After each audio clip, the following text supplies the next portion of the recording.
Irmãos e irmãs, antes de ler com vocês o texto sobre o qual eu queria que a gente refletisse um pouquinho hoje, eu queria começar essa nossa conversa com uma palavra de caráter pastoral, que eu queria que fosse aceita e recebida por todos vocês, por toda a nossa comunidade. É uma palavra, na verdade, que eu vou dar em nome da nossa equipe pastoral, e que reflete, de fato, a opinião da nossa comunidade com relação a esse assunto. Hoje, aqui no Brasil, nós comemoramos, dia 20 de novembro, o Dia da Consciência Negra. E nós acreditamos aqui na Carisma que essa comemoração é uma parte da reparação que a nossa sociedade deve para com as pessoas que são afrodescendentes.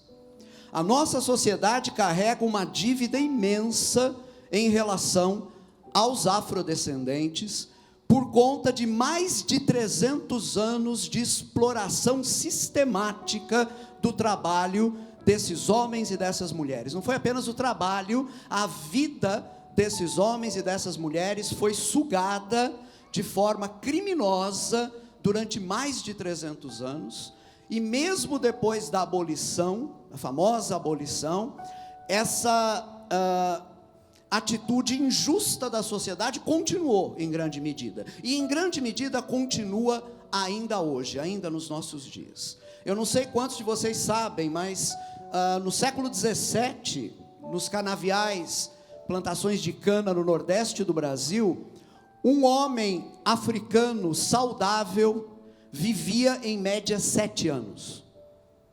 7 anos era o quanto um homem forte conseguia sobreviver, explorado de sol a sol ali. E eu me pergunto, será que nós não temos que reconhecer a nossa imensa dívida para com todas essas pessoas? Uma maneira de reparar é ter, por exemplo, um dia separado para a memória disso, e para que a gente deixe claro que, uma vez tendo esse passado tão terrível, nenhuma forma de preconceito racial pode ser admitida nos nossos dias. E na nossa comunidade, nós não admitimos nenhuma forma de preconceito racial. Isso precisa ficar muito claro para todos nós. Nós apoiamos também aquilo que é parte desse processo de reparação, que são as ações afirmativas. Por exemplo, o regime de cotas, né, para determinados cargos e para a universidade. Gente, eu sou professor universitário, eu sou testemunha de que os alunos cotistas estão entre os melhores e os mais dedicados. Agora, vocês querem saber uma coisa interessante? A maioria dos alunos cotistas, quando entrevistados, eles dizem o seguinte: eu sou a primeira pessoa da minha família a chegar na universidade. Ora, por que isso acontece? Porque antes os meios econômicos não permitiam o acesso dessas pessoas. Somente o regime de cotas acabou fazendo com que o acesso democrático dessas pessoas ao ensino superior fosse possível. Então, eu queria, como pastor de vocês, em nome da nossa equipe de pastores, eu queria encorajar você a não nutrir no seu coração atitudes racistas, nunca, porque isso é pecado. Vejam bem, amados, essa postura, quando nós na Carisma adotamos essa postura, nós acreditamos em primeiro lugar que estamos obedecendo o Evangelho. Porque o Evangelho diz muito claramente: em Cristo não há mais divisão nenhuma, não há judeu nem grego, não há escravo ou livre, não há homem e mulher, todos nós somos um só em Cristo Jesus. Então não cabe nenhum tipo de preconceito, não é? Eu também entendo, nós entendemos que quando nós nos posicionamos assim, nós estamos em harmonia com o melhor da tradição da igreja evangélica no nosso país. E não só no nosso país, mesmo fora. No século XVIII, por exemplo, os metodistas ingleses ficaram tão incomodados com o problema da escravidão. Na Inglaterra não havia escravidão lá dentro, mas a Inglaterra permitia escravidão nas colônias. E os metodistas ficaram tão preocupados com aquilo, que começaram uma campanha e disseram: nós não vamos mais consumir açúcar. enquanto a Inglaterra continuar explorando mão de obra nas plantações de cana lá das Antilhas, né? A decisão que eles tomaram, por anos eles fizeram isso, e o resultado, depois de uma longa batalha, foi o término da exploração do trabalho escravo por parte da Inglaterra.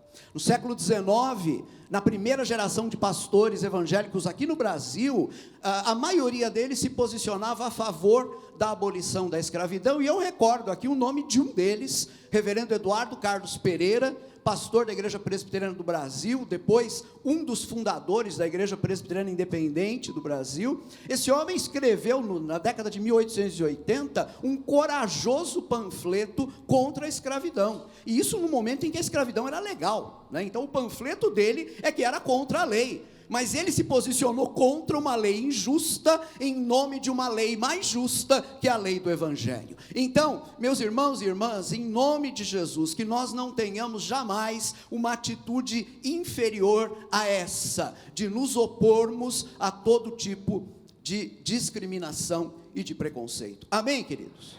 Vocês estão com a gente nisso? Vocês estão com seus pastores nisso? Graças a Deus, graças a Deus. Eu queria então orar com vocês sobre isso. Vamos aproveitar também e orar pela pregação da palavra, né, que vamos fazer em seguida. Querido Senhor, como discípulos de Jesus, seguidores de Jesus, nós nos envergonhamos do nosso passado e da exploração a que a nossa sociedade submeteu homens e mulheres que foram criados à tua imagem, homens e mulheres pelos quais Jesus morreu também, e que foram escravizados e foram explorados injustamente. Como cristãos, nós não temos outra posição senão a de pedir perdão ao Senhor pelos pecados que a nossa nação cometeu em relação a esse assunto, em relação aos afrodescendentes, e pedir perdão também pelos pecados que nós continuamos cometendo, toda vez que um afrodescendente é discriminado por conta da raça a qual ele pertence, por conta da sua etnia. Pedimos ao Senhor que nos perdoe, pedimos ao Senhor que gere quebrantamento em nossos corações, porque somente essa atitude vai mudar de fato a nossa sociedade. Por mais que nós falemos, somente corações quebrantados poderão experimentar, fazer com que esse país experimente uma nova postura em relação a essas pessoas. Tem misericórdia de nós, perdoa, Pai, os nossos pecados, e ajuda-nos a caminhar em justiça, seguindo o Teu Evangelho, para a glória do Teu nome. Pedimos ao Senhor também, Pai, que pela Tua infinita misericórdia, o Senhor ilumine a Tua palavra, para que ela comunique agora aos nossos corações a verdade do Teu Evangelho. Muda as nossas vidas a partir da Tua palavra, em nome de Jesus, amém, amém. Muito bem, eu queria chamar a atenção de vocês para um texto que está no Evangelho de Lucas, capítulo 18. Evangelho de Lucas, capítulo 18, versículos 35 a 43, o texto diz assim: Ao aproximar-se Jesus de Jericó, um homem cego estava sentado à beira do caminho pedindo esmola. Quando ouviu a multidão passando, ele perguntou o que estava acontecendo. Disseram-lhe: Jesus de Nazaré está passando. Então ele se pôs a gritar: Jesus, filho de Davi, tem misericórdia de mim. Os que iam adiante o repreendiam para que ficasse quieto, mas ele gritava ainda mais: Filho de Davi, tem misericórdia de mim. Jesus parou e ordenou que o homem lhe fosse trazido. Quando ele chegou perto, Jesus perguntou-lhe: O que você quer que eu lhe faça? Senhor, eu quero ver, respondeu ele. Jesus lhe disse: Recupere a visão, a sua fé o curou. Imediatamente ele recuperou a visão e seguia a Jesus, glorificando a Deus. Quando todo o povo viu isso, deu louvores a Deus. Amém. Antes da gente começar a refletir sobre esse texto, eu vou pedir licença a vocês para chamar a atenção de vocês para um outro texto. 2 versículos apenas, que estão lá na primeira carta de Paulo, aliás, na segunda carta de Paulo aos Coríntios, capítulo 6, versículos 1 e 2. Porque eu acho que esses dois versículos que eu vou ler agora vão nos conduzir diretamente para dentro do nosso assunto. Segundo aos Coríntios 6, 1 e 2, diz assim: e nós, na qualidade de cooperadores com Ele, o Ele aqui é Deus, né? E nós, na qualidade de cooperadores com Deus, também vos exortamos a que não recebais em vão a graça de Deus. Porque Ele, Deus, diz: eu te ouvi no tempo da oportunidade, e te socorri no dia da salvação. Eis agora o tempo sobremodo oportuno. Eis agora o dia da salvação. Nessa passagem, Paulo está citando o livro do profeta Isaías, capítulo 49, versículo 8. É lá que nós encontramos o Senhor falando através do profeta e dizendo essas palavras aqui: eu te ouvi no tempo da oportunidade e te socorri no dia da salvação. Mas eu acho interessante que Paulo aqui não se limita a citar as palavras de Isaías. Paulo, inspirado pelo Espírito Santo, vai além e acrescenta um comentário a essas palavras, e esse comentário é da maior importância para nós. Paulo diz: eis agora o tempo sobremodo oportuno, eis agora o dia da salvação. Eu pergunto, queridos e queridas, quando é o dia da salvação? Agora. E esse agora, entendam bem, não era apenas referência ao tempo de Paulo. Esse agora é uma referência a todo esse tempo em que o evangelho está sendo proclamado em toda parte. Então, esse agora inclui também o nosso momento. Meu irmão, minha irmã, essa palavra é uma palavra para nós. Agora é o tempo aceitável, como diz outra tradução, é o tempo oportuno. Agora é o dia da salvação. Vocês já pararam para pensar como a nossa época é desesperada por aproveitar as oportunidades? Já viram isso?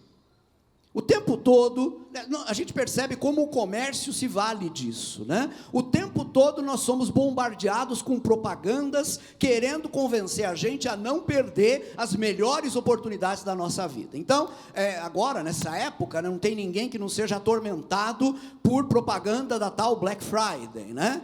E aí o tempo todo eles querem fazer a sua cabeça, porque você não pode deixar de comprar aquela geladeira maravilhosa, e comprando aquela geladeira maravilhosa na Black Friday, você vai ganhar, como é que eles dizem? Cashback, não é? E também você pode ganhar gift back, né? Eu acho cúmulo isso, gente. Para começar, vai chegar um momento que a gente não vai mais falar português no nosso país, pelo jeito, né? Black Friday, cashback, gift back, mas tudo isso se resume numa coisa só: o comércio quer nos empurrar os seus itens e quer nos fazer acreditar que a gente vai morrer agora se não consumir uma dessas coisas. E aí você compra a famosa geladeira. E depois, no dia seguinte, você encontra na internet uma oferta da mesma geladeira, R$500 mais barato, e você tem vontade de dar cabo da sua vida depois de ver aquilo, né? Porque a gente está meio que viciado a encontrar oportunidades e aproveitar as oportunidades. O que eu acho estranho, gente, é que todo esse cuidado em aproveitar as oportunidades, quando se trata de questões materiais, não tem uma contrapartida em termos das questões espirituais. Quando se trata daquilo que é eterno, parece que as pessoas não são tão rápidas e nem estão tão prontas a aproveitar a oportunidade. Isso é interessante. E, no entanto, são as realidades eternas aquelas que realmente contam. Entendem? Isso mostra para a gente uma inversão de valores que é característica do materialismo que domina o nosso tempo. O nosso tempo, a nossa geração, é profundamente materialista.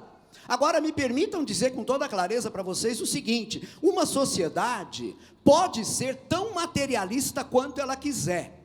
Isso nunca vai mudar o fato de que as coisas eternas é que são as coisas que realmente importam. Não adianta, pode ser quanto você quiser, você pode ser materialista, mas um dia você vai ser confrontado com o fato de que aquilo que importa de fato são os valores eternos. Vejam bem, isso não quer dizer que a nossa vida não seja importante. O Evangelho nos ensina a valorizar a nossa vida. Tanto é assim que o Evangelho nos revela que a vida eterna que Jesus Cristo nos dá começa agora, né? Nós já estamos na vida eterna a partir do momento que nos convertemos ao nosso Senhor e Salvador Jesus Cristo. Mas a vida eterna é eterna, ou seja, ela vai além do tempo, ela vai além desse mundo, e em última análise, o que realmente importa é o que nós vamos viver na eternidade. Por mais belo que seja esse mundo, por mais legal que seja viver aqui, nós não estaremos aqui para sempre, mas nós estaremos com o Senhor por toda a eternidade. Então os valores eternos são os valores que devem ocupar sempre a nossa prioridade. Eu vou me permitir perguntar para você uma coisa bem pessoal agora, e a pergunta é a seguinte: quanto do seu tempo você dedica a refletir sobre o que é eterno?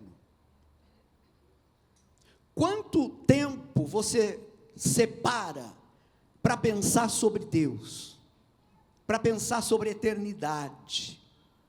Alô, deixa eu lembrar vocês de uma coisa: existe uma realidade chamada céu, vocês sabiam disso? Quanto tempo você dedica a pensar nisso? A pensar nessa vida que teremos para além dessa vida? Numa igreja evangélica cada vez mais materialista ela mesma, parece que cada vez se pensa menos nessas coisas, e no entanto elas não perderam o seu valor. Bom, quem me conhece sabe, meus amigos sabem, que eu gosto muito de canto gregoriano. Vocês conhecem canto gregoriano? Aquele canto lá da igreja medieval, né, que é cantado em latim, né?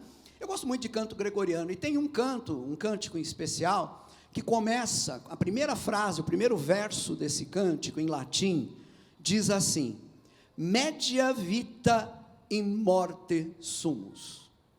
O que significa essa frasezinha latina? Media vita in morte sumus.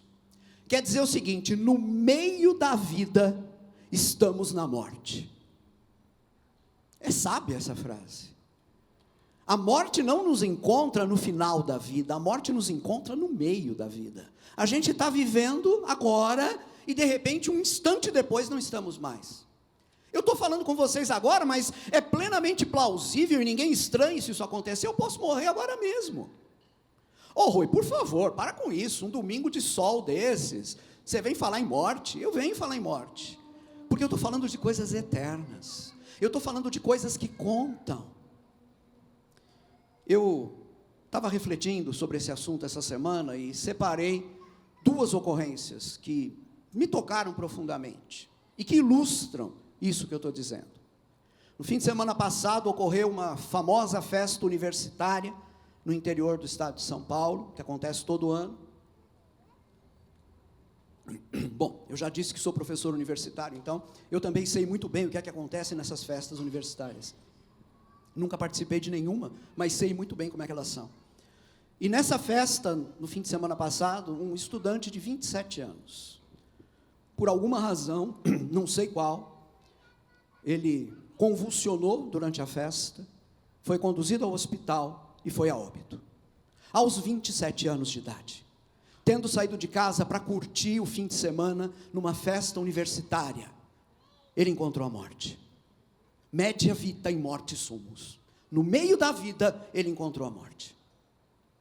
Vocês devem ter visto no noticiário também o caso da ex-jogadora de vôlei, que aos 62 anos, em plena vida, enfim, fazendo 1000 planos para o futuro, enfrentou uma pneumonia há algumas semanas atrás, mas não imaginava que aquilo não fosse ser contornado, e no entanto aquilo não foi contornado. A pneumonia levou aos 62 anos de idade. Irmãos e irmãs, a gente para pensar nessas coisas? Agora, ainda que a gente não morra fisicamente, porque vejam, de repente, não é a morte que você vai encontrar, porque segundo as Escrituras, um dia, isso pode acontecer a qualquer momento, pode ser hoje à tarde, pode ser quarta-feira, segundo as Escrituras, um dia, os céus vão se abrir, e nosso Senhor Jesus Cristo vai ser visto voltando sobre as nuvens do céu, com poder e grande glória. Então talvez você não morra, mas talvez não, certamente, se isso acontecer durante o seu tempo de vida e o meu tempo de vida, nós estaremos diante dele. E aí, como é que vai ser? Os irmãos ligados a Vencedores por Cristo, muitos anos atrás, colocaram essa preocupação em música, e a canção deles tinha uma parte que dizia assim, acerca desse momento da volta do Senhor: todo ser então vivente há de vê-lo frente a frente, Jesus. Ah, mas eu nunca acreditei em Jesus. Não tem a menor importância, porque você vai vê-lo frente a frente, você vai estar diante dele frente a frente. Isso vai ser comum a todos nós. O que não vai ser comum a todos nós, o que pode ser diferente para mim e para você, é o destino que nós vamos ter, depois de ter estado diante dele, frente a frente. Vocês estão me entendendo, irmãos? Vocês estão me acompanhando?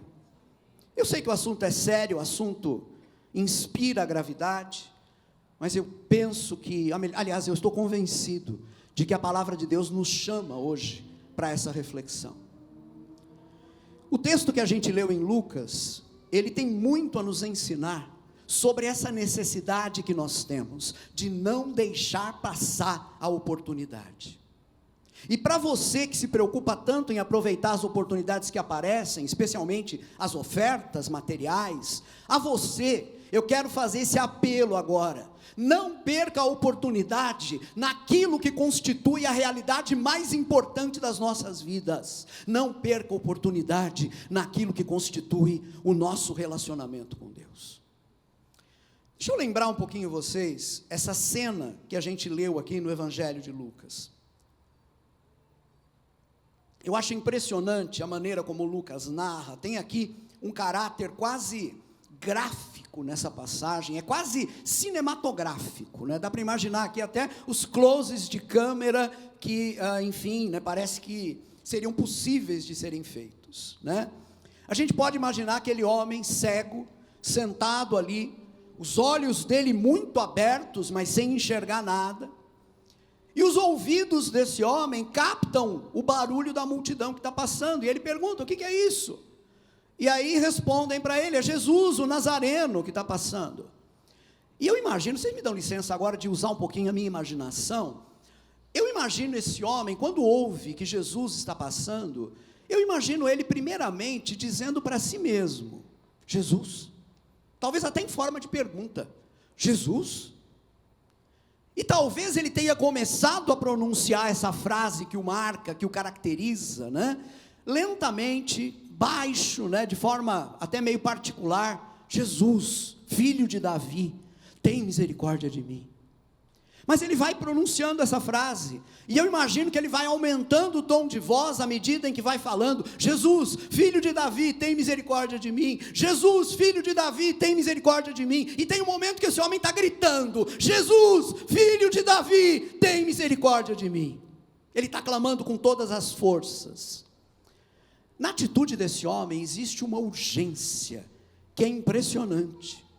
Eis aqui diante da gente um homem que percebeu que diante dele estava passando o seu momento, diante dele estava passando a sua oportunidade. Ele percebeu o tamanho da oportunidade que estava diante dele, e ele decidiu que não ia perder essa oportunidade por nada nesse mundo. Então ele grita com todas as forças. Tem 3 coisas que a gente pode observar sobre esse homem, e eu espero em Deus que essas 3 coisas vão nos levar a pensar sobre nós mesmos, sobre o lugar em que nós estamos e sobre a imensa oportunidade que está diante de nós. Primeira coisa é que esse cego sabia sobre Jesus. Esse cego sabia sobre Jesus.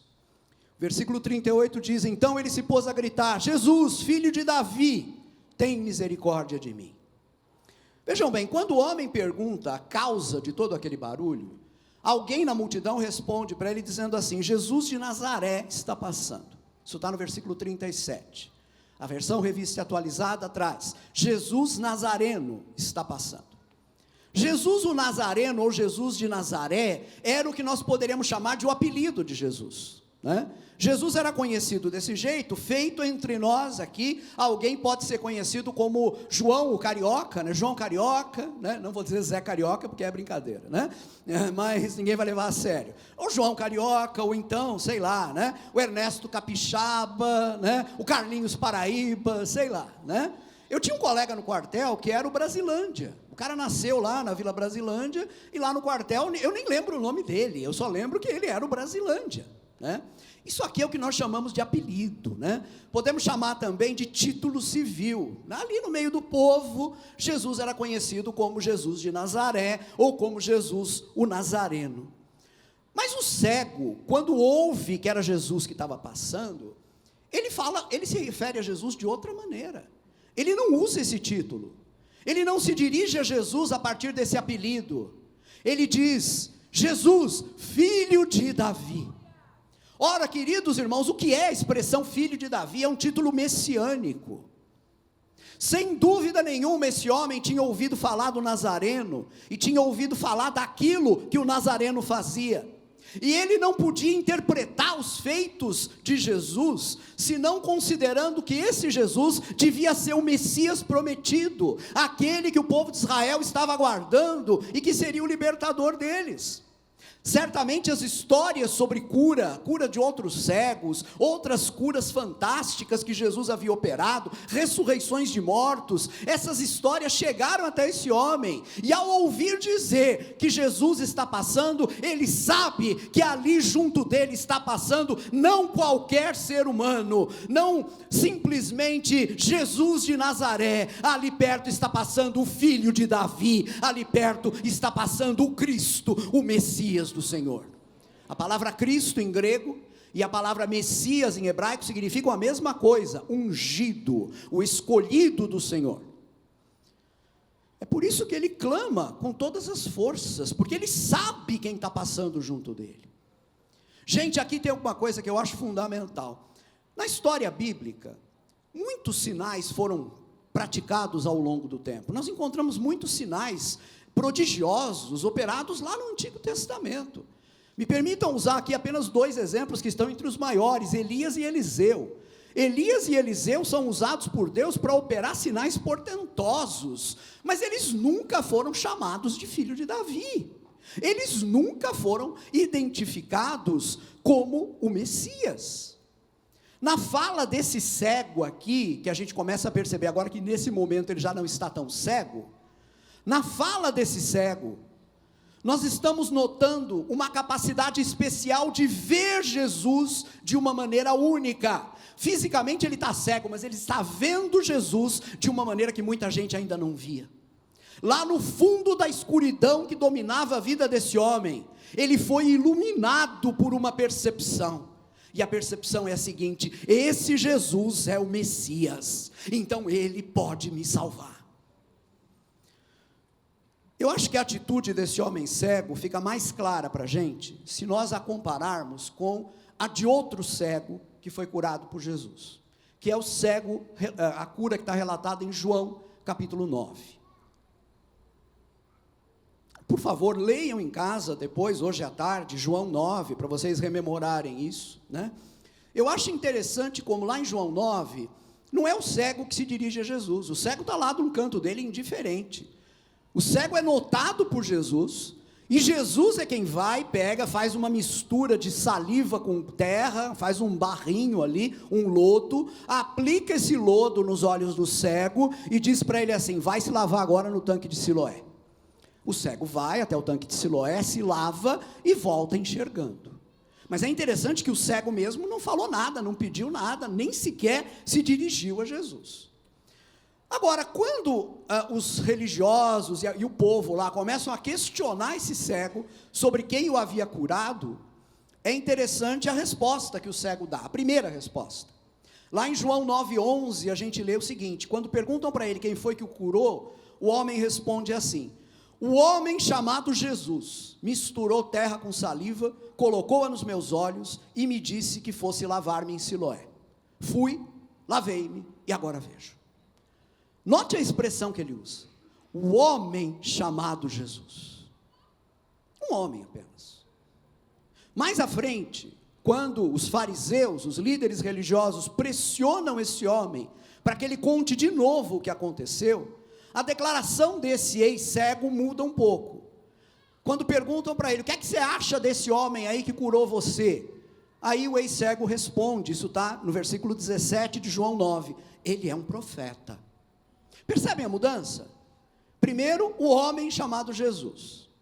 Agora, provavelmente, o cego, que já não é mais cego, teve tempo de pensar melhor, de considerar melhor e disse, bom, esse homem, se foi usado por Deus para me curar, porque só pode ser de Deus uma coisa dessas, ele não deve ser qualquer homem, ele deve ser um profeta. Então, no pensamento religioso dele, podemos dizer assim, chamar Jesus de profeta era a maneira que ele tinha para encaixar Jesus ali nas suas expectativas. Mas nós ainda não chegamos perto daquela declaração feita pelo cego lá em Lucas 18. Vocês estão me acompanhando? Tudo bem? Agora, finalmente, na história desse cego de João 9, tem um encontro entre Jesus e ele, que agora está curado. Isso está lá nos versículos 35 a 38 de João 9. A gente lê o seguinte lá. Jesus ouviu que o haviam expulsado. O que é isso? Bom, os líderes religiosos, depois da cura do homem, porque Jesus o havia curado, decidem expulsar aquele homem da sinagoga. Excluíram ele da sinagoga. Jesus ouviu que o haviam expulsado e, ao encontrá-lo, disse, você crê no Filho do Homem? Perguntou o homem, quem é ele, Senhor, para que eu nele creia? Disse Jesus, você já o tem visto, é aquele que está falando com você. Então o homem disse, Senhor, eu creio, e adorou. Vejam bem, queridos, aqui, no caso desse cego, a compreensão sobre Jesus, sobre quem era Jesus, veio em etapas. O homem havia deixado de ser fisicamente cego, mas ainda continuava cego no seu espírito, porque quando perguntam para ele quem te curou, ele diz o homem Jesus. Jesus não era senão um homem. Depois ele diz o profeta Jesus. E aí também, ele está colocando Jesus na mesma categoria dos profetas que já haviam visitado o povo de Israel. Elias, Eliseu, Moisés e os outros. Nada extraordinário até aí. É só no final. É só quando ele tem esse encontro aqui com Jesus, que finalmente ele usa uma expressão que também é uma expressão messiânica. Filho do homem. Aliás, Jesus emprega essa expressão. Você crê no Filho do homem? E ele ainda em dúvida diz, quem é ele? Não sei, estou em dúvida, Jesus diz, sou eu. E ele diz, eu creio, Senhor. E adora Jesus naquele momento. No caso desse homem, a compreensão sobre quem era Jesus veio em etapas. No caso do cego de Lucas 18, do cego de Jericó, nós temos o inverso da situação do cego de Lucas 9, de João 9. O cego de Jericó ainda estava cego fisicamente, mas em meio às trevas da sua cegueira física, ele passou a ver espiritualmente. Aquele Jesus Nazareno não era um homem qualquer, era filho de Davi, é o Messias, é o Cristo. Gente, nenhum de nós se torna cristão, a menos que a gente possa dirigir a Jesus esse olhar que o identifica como alguém único. É isso que nos faz cristãos. Ele é o Senhor, Ele é o Messias, Ele é o Filho de Davi. Não apenas um mero homem, o homem Jesus. Não apenas um profeta, mas o Filho do homem, o Filho de Davi, o Messias, o Cristo, o Senhor, o Salvador da humanidade. Enquanto você não for capaz de dirigir esse olhar a Jesus, esse olhar que distingue Jesus, separa Jesus de todas as outras pessoas da face da terra, em toda a história, enquanto você não for capaz de dirigir esse olhar que torna Jesus único, você ainda não é cristão. E eu pergunto diante disso, quem é Jesus para você? Entenda, enquanto Jesus for para você uma opção entre outras, enquanto Jesus for para você uma leitura válida entre outras, você ainda não entendeu, você ainda não captou, você ainda não é cristão. Eu me lembro com tristeza de um ex-aluno meu de teologia, Fiquei anos sem vê-lo, e um dia eu vejo um post nas redes sociais em que esse meu ex-aluno equipara Jesus e Buda. Vejam bem, gente, como se fosse possível considerar Buda como uma alternativa válida. Ah, tudo bem, para nós é o Cristo, para nós é Jesus, né? Lá para os outros é Buda, tudo bem, cada um na sua, né? Isso pode parecer muito bonito, mas me permitam dizer com sinceridade, isso é muito falso. Como cristãos, o que nos distingue é o olhar da fé, é o olhar iluminado pelo Espírito Santo, e o olhar da fé é aquele que olha para Jesus e o vê como único. Não há ninguém que se compare a Ele, não há ninguém que possa estar no lugar dEle, não é possível uma alternativa à pessoa de Jesus. Agora, essa percepção que o cego teve de Jesus como filho de Davi, ainda não esgota a obra que Deus estava realizando nesse cego. Em conjunto com isso, há algo mais aqui que precisa ser observado por nós. Na verdade, eu estou colocando agora em segundo lugar, para fins didáticos, para a gente entender, porque na experiência do cego, isso aconteceu tudo junto. Aconteceu tudo ao mesmo tempo, mas a gente não vai conseguir entender se não colocar uma coisa primeiro e depois a outra. Então, tem mais uma coisa importante aqui. Nós vemos que esse homem sabia alguma coisa sobre Jesus, mas nós vemos também, e esse é meu segundo ponto, que esse homem sabia alguma coisa sobre si mesmo. Ele sabia alguma coisa sobre si mesmo. Versículos 38, 39 e 41 de Lucas 18 nos mostram isso. Quando ele ouve falar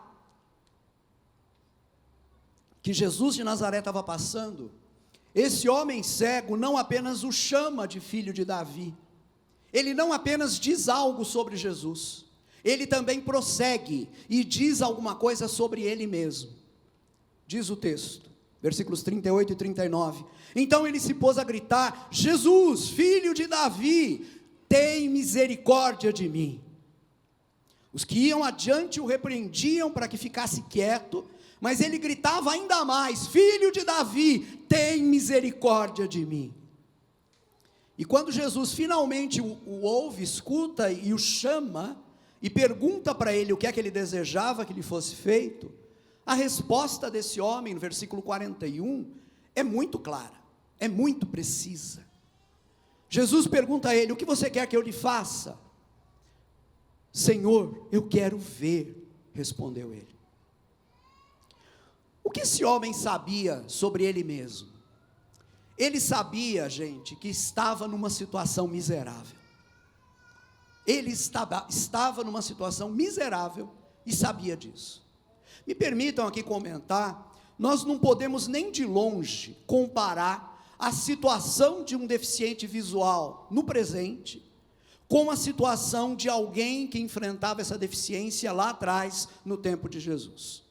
Lá atrás, no tempo de Jesus, para alguém que vinha dos estratos inferiores da sociedade e tinha esse problema, tornava-se cego ou nascia cego, num contexto em que as classes inferiores, os estratos inferiores só podiam sobreviver desempenhando algum tipo de tarefa manual, esse homem, essa pessoa estava condenado à miséria. A única alternativa para um cego que não tivesse bens, que não tivesse posses, era a mendicância, era pedir esmolas. E é por isso que a gente encontra esse homem nessa situação. Então vejam, esse homem sabia que a sua condição era a pior possível. Ele sabia, ele tinha uma clara consciência de que a sua condição era a pior possível. E ao mesmo tempo ele sabia bem qual era o problema básico dele. Por que a condição dele era a pior possível? Porque ele era cego. Por isso, quando Jesus pergunta a ele o que é que ele desejava, ele diz: Senhor, eu quero ver. Eu preciso chamar a atenção de vocês para isso, gente, porque nós não estamos acostumados a isso. As pessoas do nosso tempo não estão habituadas a compreender qual é a sua real situação, qual é o estado em que se encontram. Nós vivemos num tempo de tanta abundância, vivemos num tempo de tantos recursos, vivemos num tempo em que tanta coisa enche a nossa vida, vai cobrindo a nossa vida, que nós não vemos qual é o nosso problema básico, nós não enxergamos qual é o nosso problema fundamental. Deixa eu dar um exemplo para vocês aqui, que para mim está entre os mais belos que eu conheço. Vou apresentar vocês a uma poeta norte-americana do século XIX, chamada Fanny Crosby.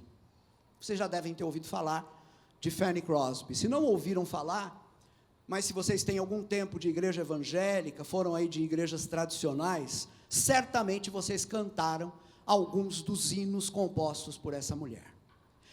Fanny Crosby ficou cega com pouco mais de um mês de vida. Um médico sem habilidades mandou aplicar um cataplasma de mostarda nos olhos dela, quando ela era bebê, estava com os olhos infeccionados, e aquele cataplasma de mostarda arruinou para sempre a visão daquela criança. Ela cresceu, ainda na infância, ouvindo a leitura da palavra de Deus, que a avó dela fazia para ela por horas. A avó dela passava horas lendo a Bíblia para essa criança. Ela cresceu com uma inquebrantável fé em Jesus, e isso fez com que a vida dela fosse marcada por várias coisas impressionantes. Além de ter escrito centenas de poemas, né, ela trabalhou como educadora a sua vida toda. Ela foi a primeira mulher a discursar perante o Senado dos Estados Unidos da América, e entre os poemas que ela escreveu, ela compôs algumas pérolas, algumas joias. Me permitam lembrar duas delas aqui para vocês. Duvido que alguém aqui com mais de 10 anos de igreja não tenha cantado alguma vez aquele belíssimo hino que tem como título: Que segurança sou de Jesus.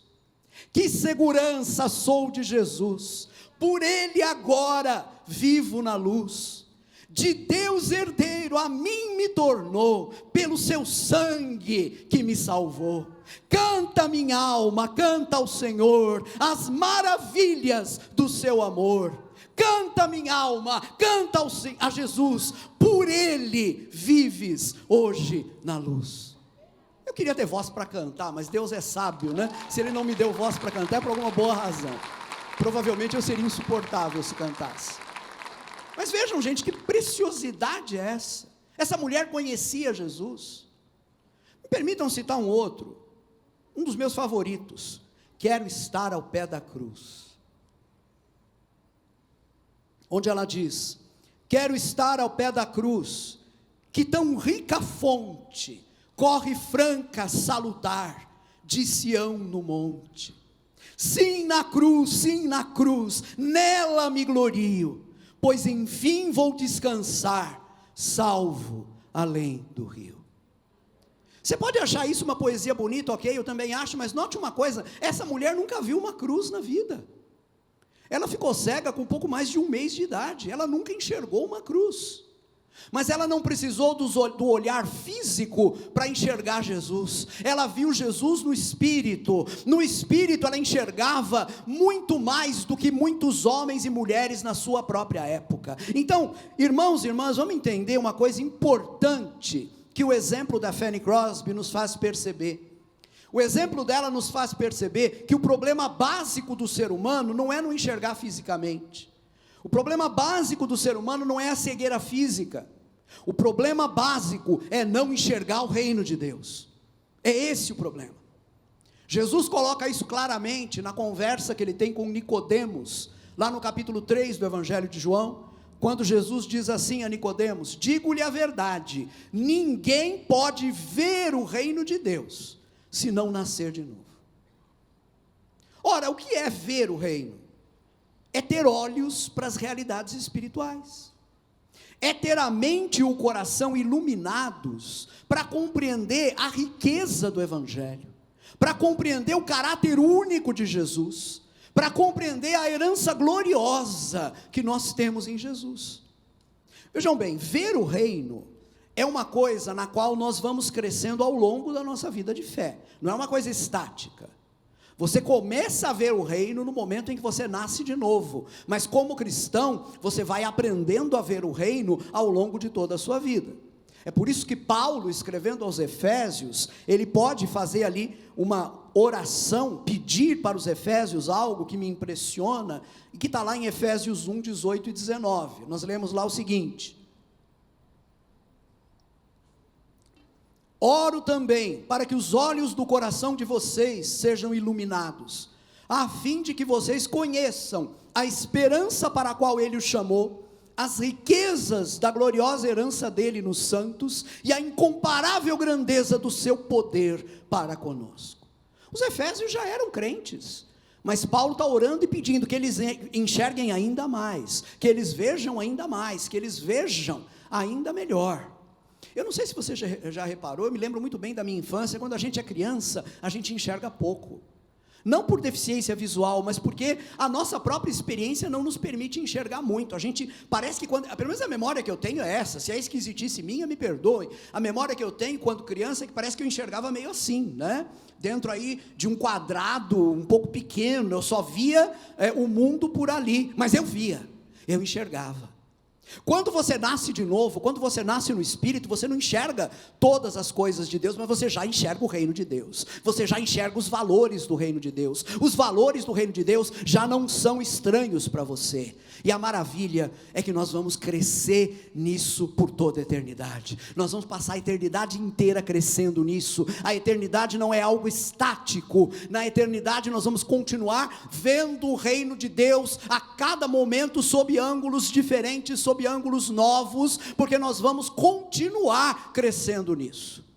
Mas o ponto é o seguinte: isso começa num certo momento. Tem um momento em que você não enxerga o reino, e Jesus diz claramente: quem não nasce de novo não vê o reino. Tem um momento em que você não enxerga o reino. Tem um momento em que as coisas espirituais não fazem sentido para você. É só a partir do momento em que você nasce de novo que essas realidades começam a fazer sentido para você. Antes, elas eram completamente invisíveis. Quando nós nascemos de novo, as coisas que para nós eram invisíveis se tornam visíveis. As coisas que não faziam sentido para nós, aquela coisa, o cara vem aqui no meio da igreja e não entende por que as pessoas levantam as mãos e cantam, e choram, se ajoelham, se entregam diante do Senhor. A pessoa olha aquilo e diz: o que é isso? Isso aqui é histeria coletiva, isso aí é mania religiosa, até o momento em que o Espírito Santo penetra no coração dessa pessoa, e essa pessoa que achava que era tudo histeria coletiva e mania religiosa, também está prostrado no chão em lágrimas, de braços erguidos, adorando a Deus, porque essa pessoa enxergou o reino de Deus, essa pessoa nasceu de novo. Agora essas coisas fazem sentido para ela. Vejam como Paulo explica isso para a gente, em 1 Coríntios 2, quem não tem o Espírito, ou seja, quem ainda não nasceu de novo, não aceita as coisas que vêm do Espírito de Deus, pois lhes são loucura, e não é capaz de entendê-las, porque elas são discernidas espiritualmente. Mas quem é espiritual, ou seja, quem nasceu de novo, quem nasceu do Espírito, discerne todas as coisas. Em tempos de tanta confusão, como são esses nossos tempos, a gente precisa ter isso muito claro na nossa mente. Nós estamos vendo o reino. As verdades do Evangelho fazem sentido para você? Ou você precisa relativizar essas verdades, você precisa racionalizar essas verdades, para que elas se tornem aceitáveis e possam ser compreendidas por você? Me assusta muito, gente, a possibilidade de que alguém esteja na igreja, com sinceridade, mas esteja sinceramente enganado. A pessoa está na igreja, gosta das pessoas, gosta do ambiente, gosta dos louvores, gosta de muita coisa, mas ela nunca viu a si mesma na sua real condição. E eu pergunto: qual é a nossa condição se nós estamos sem Cristo? Qual é a nossa realidade se nós estamos sem Cristo? Qual é a condição do ser humano que ainda não nasceu de novo? essa condição, essa realidade, é a cegueira espiritual, é a morte espiritual, é a miséria espiritual nesta vida e a condenação eterna após a morte, na outra vida. Essa é a realidade de quem ainda não está em Cristo, de quem ainda não nasceu de novo. Eu queria que vocês perdoassem a minha insistência. Cada um de vocês já se viu como pecador? Você já enxergou que você é alguém que longe de Deus está perdido? Você já enxergou isso? O que a gente aprendeu até agora com essa narrativa do cego de Jericó é que enquanto a gente não vê Jesus como único, diferente de todos os outros, e enquanto nós não vermos a nós mesmos como pecadores miseráveis que não têm vida se estiverem fora de Jesus, enquanto essas duas coisas não forem realidade na nossa vida, nós ainda estamos perdidos e nós ainda estamos precisando de salvação. Eu quero concluir meu terceiro ponto, chamando a atenção de vocês para a atitude que esse homem teve diante daquela multidão.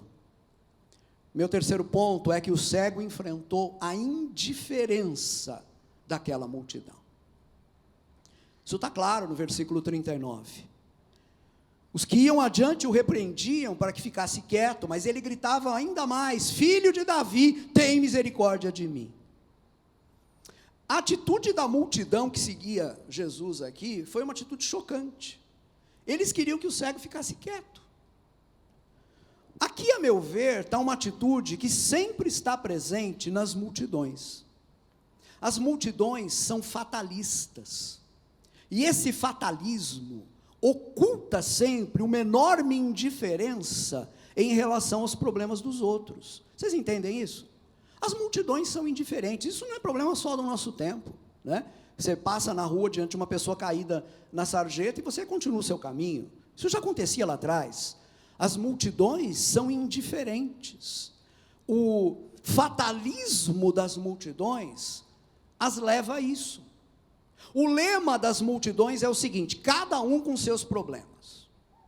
E é isso que a gente vê aqui nessa narrativa.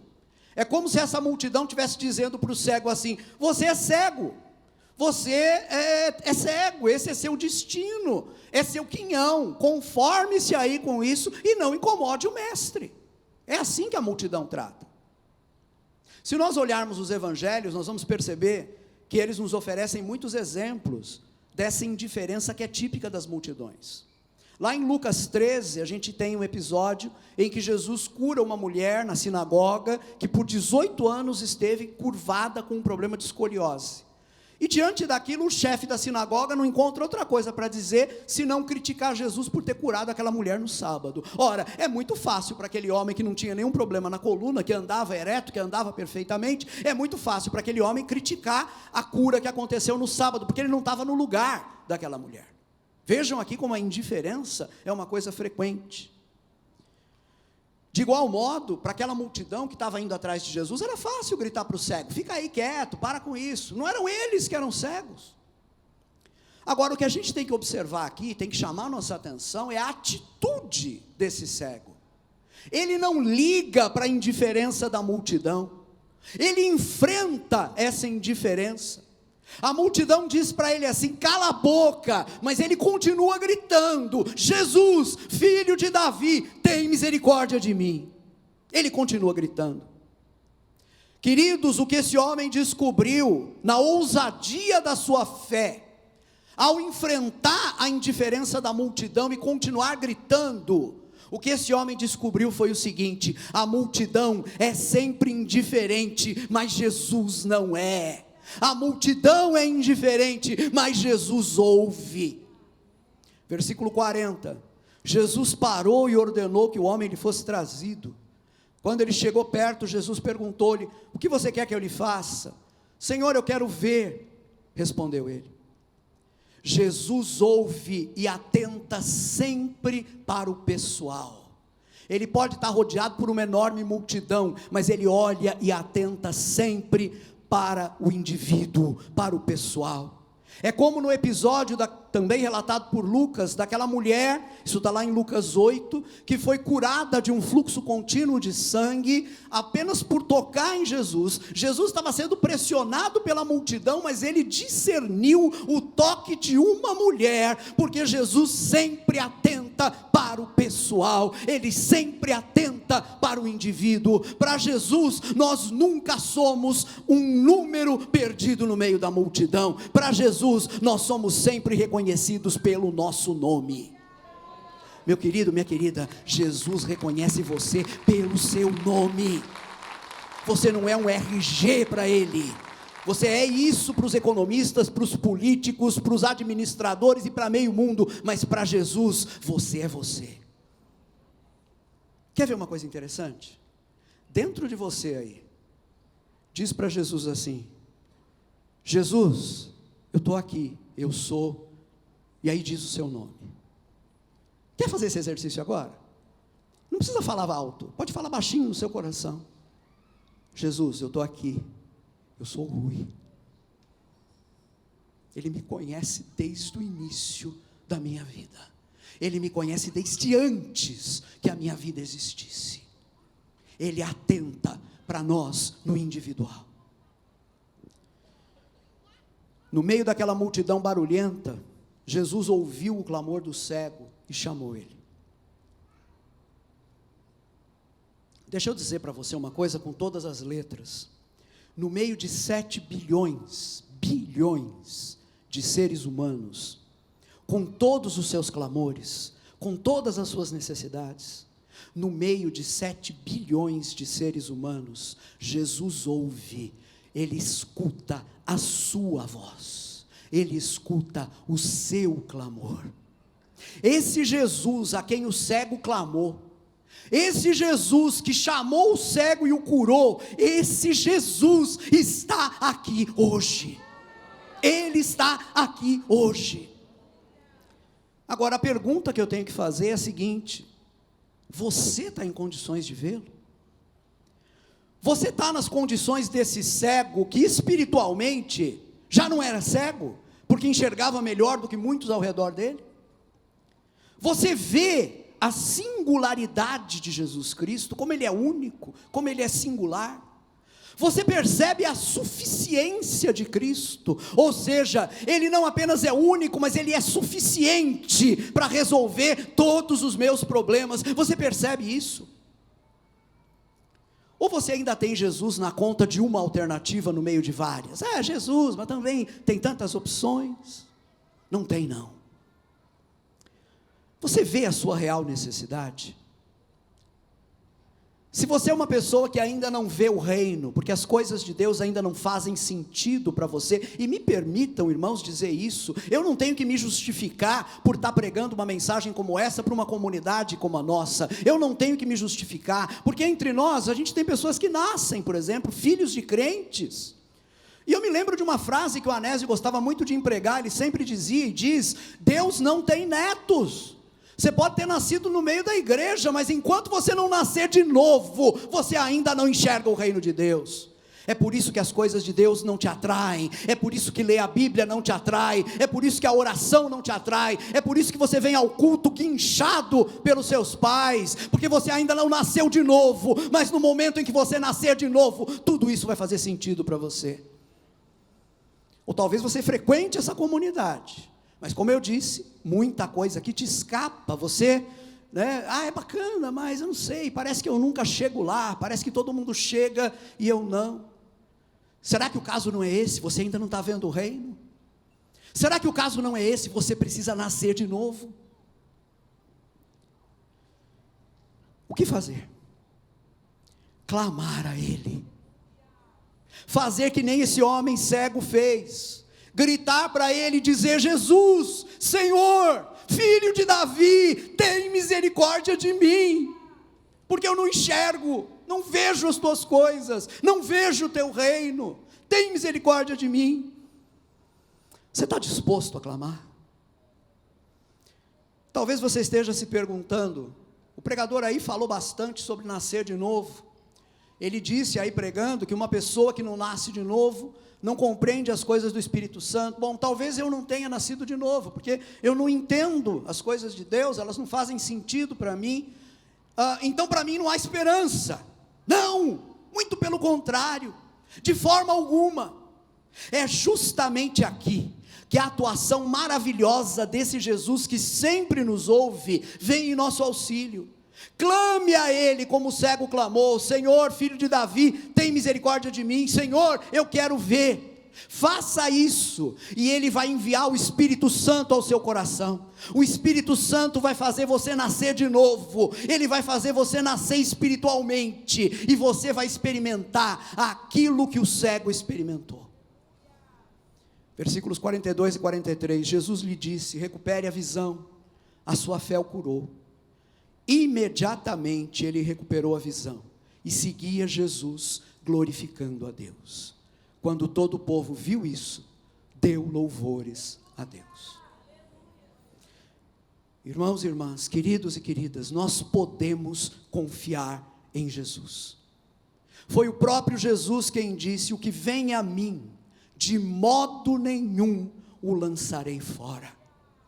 Então, se você está nessa situação, eu peço que você vá a Jesus hoje, e que você clame a Ele hoje, do fundo do seu coração, e Ele vai ouvir o seu clamor, e vai agir na sua vida, como agiu na vida daquele homem.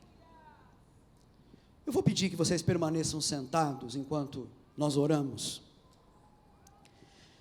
Eu creio que para quem já está firmado em Deus, ama a Deus, segue o Senhor, essa mensagem foi útil, porque é impossível um cristão, uma cristã, não ver a sua fé edificada quando ouve falar sobre Jesus e sobre o que Ele representa para nós.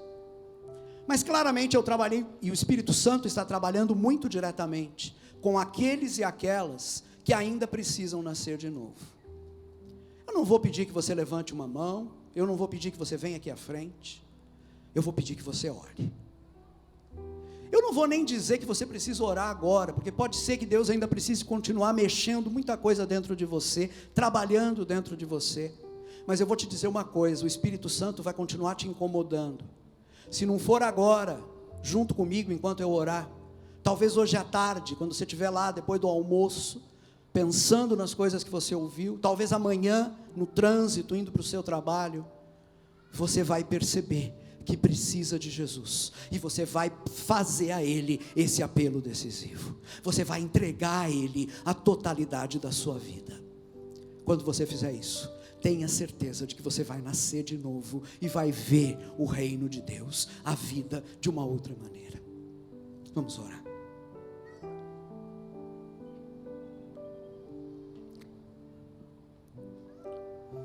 Senhor, te agradecemos por tua palavra que foi pregada, lida e pregada. Obrigado, Pai, porque a tua palavra foi e está sendo aplicada pelo teu Espírito Santo aos nossos corações. O Senhor conhece aqui os corações, sabe quão diferentes cada um deles são. O Senhor sabe quem aqui, dentre os que estão nesta congregação, ou quem eventualmente está ouvindo essa mensagem neste momento ou em outro momento, o Senhor sabe quem precisa dessa operação do teu Espírito Santo na sua vida. Que o teu Espírito Santo conduza essas pessoas ao arrependimento, a se enxergarem como pecadores sem esperança. Que o teu Espírito Santo mostre a essas pessoas que elas precisam de Jesus, e que o teu Espírito Santo as leve a clamar a Jesus por salvação e perdão dos seus pecados, para que elas nasçam de novo e possam viver uma nova vida no reino de Deus. Faz essa obra, Pai, para a glória do teu nome, em nome de Jesus, amém e amém. Graças a Deus, graças a Deus.